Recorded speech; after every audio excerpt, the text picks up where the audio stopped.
Why don't you marry me? I'm a better match for you than that plain Emily, my sister said, draping her arm over my husband's shoulder and sidling up to him. At that moment, all the restraint I'd managed to hold on to crumbled. The tightly wound thread within me snapped, and I shouted, "Stop fooling around. You've always been like this." Then I lunged at my sister. As she toppled over, still caught in her awkward position, her wide eyes locked onto mine. A hush fell over the scene. This is the story of the chaotic end of my dreadful sister, and I reached. My name is Emily, and I am 27 years old. After graduating from the literature department of a state university, I've been working as a librarian at a public library.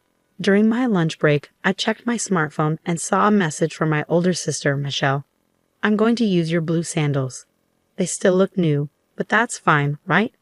I sighed, knowing she hadn't changed. Michelle had always been like this, even as kids. If I had something she wanted, she would quickly take it, get bored, and then toss it back to me. Despite being family, she was incredibly beautiful, adored by adults, and often likened to a French doll. She attended a prestigious private university on recommendation and even won a beauty pageant there.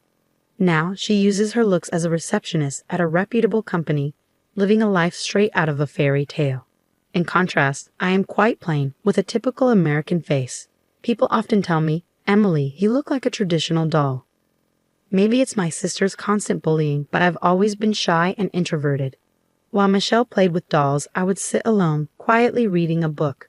But I was content with that, dreaming of a life surrounded by books. I worked hard toward that goal, and now I work as a librarian, a job I've always wanted. Processing checkouts, scanning barcodes, and finding books for library patrons is my daily routine. As I work, memories from high school often resurface. Attending the same school as Michelle was exhausting, constantly hearing comments like, "Is this what Michelle's sister is like?" My one solace was writing book reviews of my favorite books as part of the library committee's activities.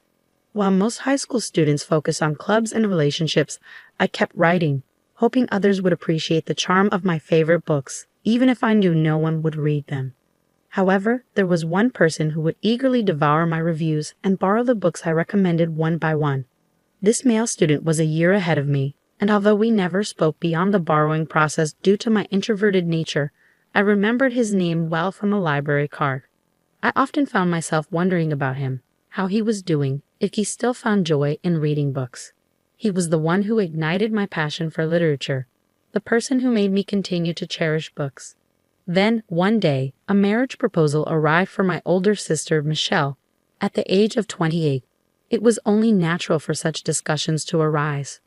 During a family gathering, Michelle dramatically tossed the blind date photos and the man's profile onto the table, startling me mid-meal. "What's he like?" my mother inquired.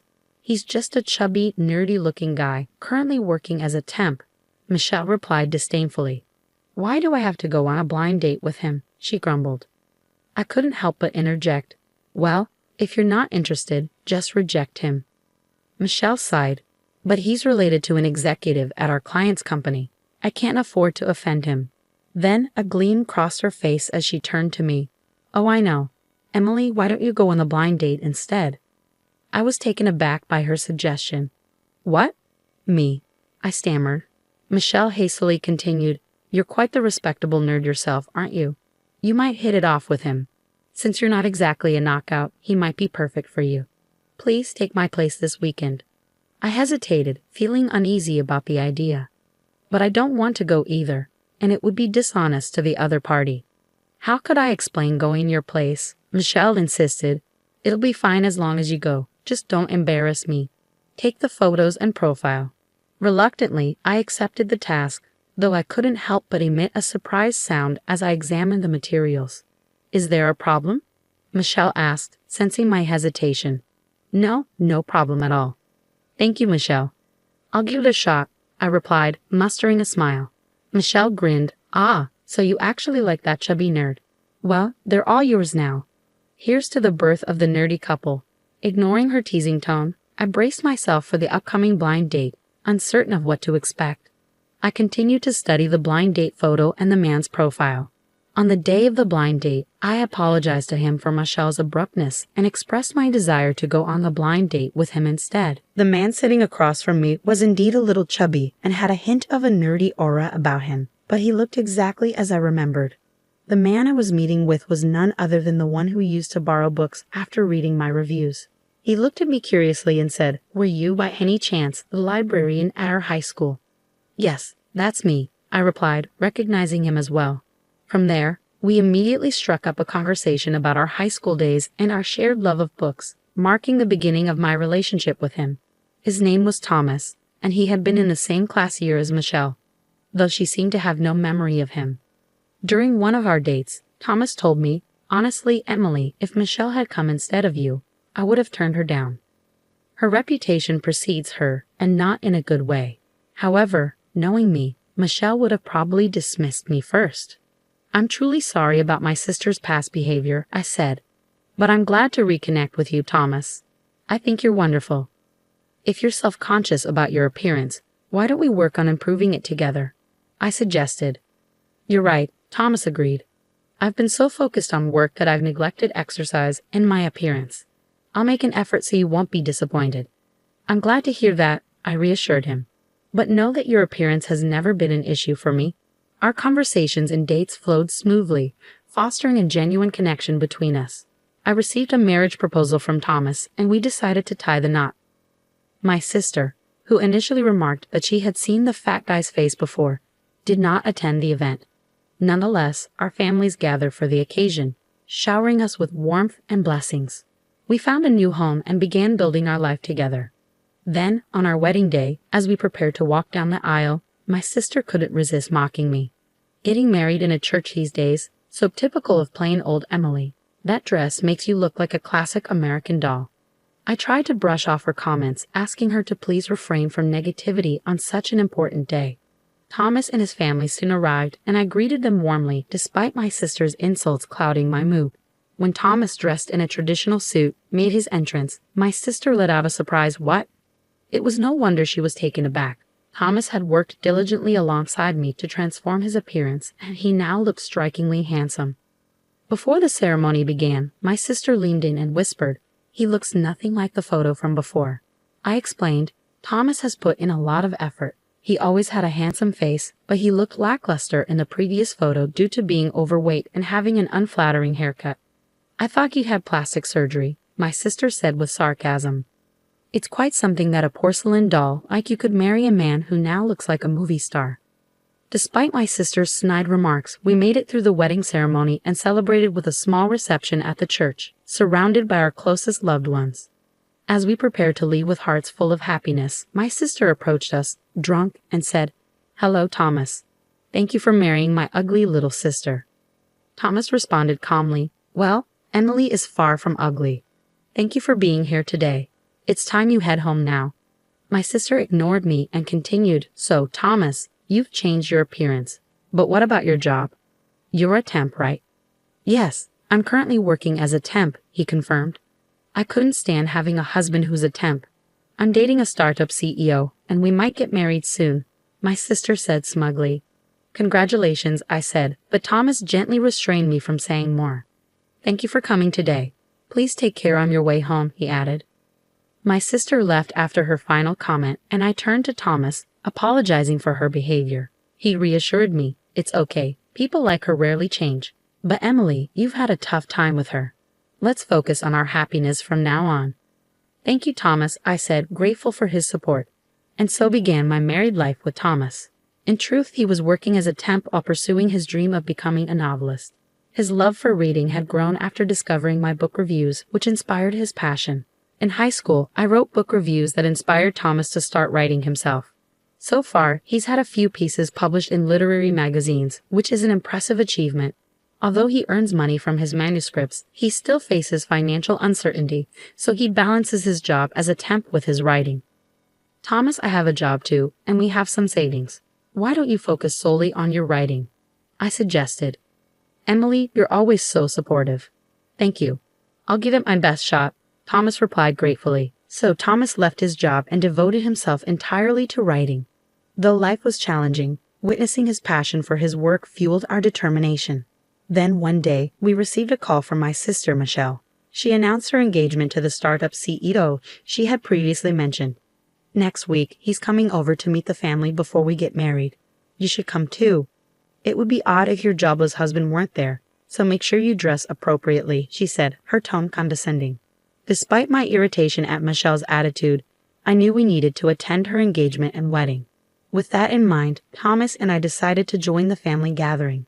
I'm sorry you'll miss your important event that day, Thomas, I said. Don't worry, Emily. She's your sister, after all, Thomas reassured me. Upon arrival at the venue, Michelle greeted us with a smug expression. Welcome to the antisocial couple. Please be nice to my darling, she quipped. We ignored her jabs and went inside to exchange greetings with Michelle's fiancé. He was flashy and strikingly handsome, a stark contrast to Thomas, but he carried himself confidently in his profession. I'm Emily, Michelle's sister. It's nice to meet you, I said. And I'm Thomas, Emily's husband. A pleasure to meet you, Thomas added. As we exchanged greetings, Michelle's fiancé, Larry, bowed his head politely and responded, Nice to meet you too. I tried my best to ignore my sister's triumphant smile as she stood beside him. At that moment, Thomas's phone rang. I'm sorry, this is important. I need to step outside for a moment, he said. Thomas left the room, and though I was having dinner with our parents, Michelle, and her fiancé, my mind was preoccupied. When Thomas returned, he whispered something in my ear, and I gasped in disbelief. Really? Congratulations, Thomas. That's incredible, I exclaimed, unable to contain my excitement. My mother, surprised by my outburst, asked, What's going on? Not now, Emily. Thomas's novel just won a major literary award, and it's going to be adapted into a movie. Is that true? Congratulations, Thomas, my mother exclaimed, her face lighting up with joy. Yes, that's fantastic news, Thomas. All the support Emily has given you has paid off. Our parents were thrilled, and Larry joined in with his own congratulations. That's wonderful news, Thomas. Let's raise a glass to celebrate. I'm sorry, but I have to give some interviews about the award, Thomas said. As Thomas prepared to leave, my mother began to remark, Well, I guess that's it for Thomas and Emily, when suddenly something unexpected happened involving Michelle. Michelle abruptly stood up from her seat next to Larry and walked over to us, positioning herself between Thomas and me. Hey sis, shut up, you ugly, she began in an icy tone. Thomas, why don't we get married? I'm a far better match for a successful award-winning author like you than someone like Emily, she suggested with a smirk as she placed a hand on Thomas's shoulder and leaned in close to him. I felt my world shatter around me. Michelle always desired what I had, and once she was done with it, she cast it aside. She consistently belittled Thomas and me, but as family, I had always put up with her. This time, however, I could no longer hold back. A rush of tension surged through me and I shouted, That's enough, Michelle. You've always been like this, as I lunged at her. She stumbled back and fell awkwardly to the ground. Thomas, who had been leaning on Michelle, jumped away. Michelle sat on the carpet, stunned, her wide eyes filled with surprise. What on earth are you doing? She cried. That's exactly what I should ask you. What were you thinking? Thomas's voice was cold and sharp as he looked down at her with disdain. I mean, I was offering to marry you, she stammered. Even if I were the last man on earth, I'd say no. Emily is the only one for me, for life. What's so good about Emily? I'm prettier. My figure is better, Michelle protested. Emily is not only beautiful on the outside, but also on the inside, unlike you, Thomas retorted. She's been my support all this time, the reason I achieved these awards. Something you could never accomplish. Thomas walked over and put his arm around my shoulders. I could feel my anger toward Michelle slowly dissipating and warm tears streamed down my face. How dare you reject me after all my advances? Michelle's face flushed red, her voice shaking. Michelle, what are you doing? Do you even understand the significance of this occasion? Our parents scolded her, now fully aware of the situation.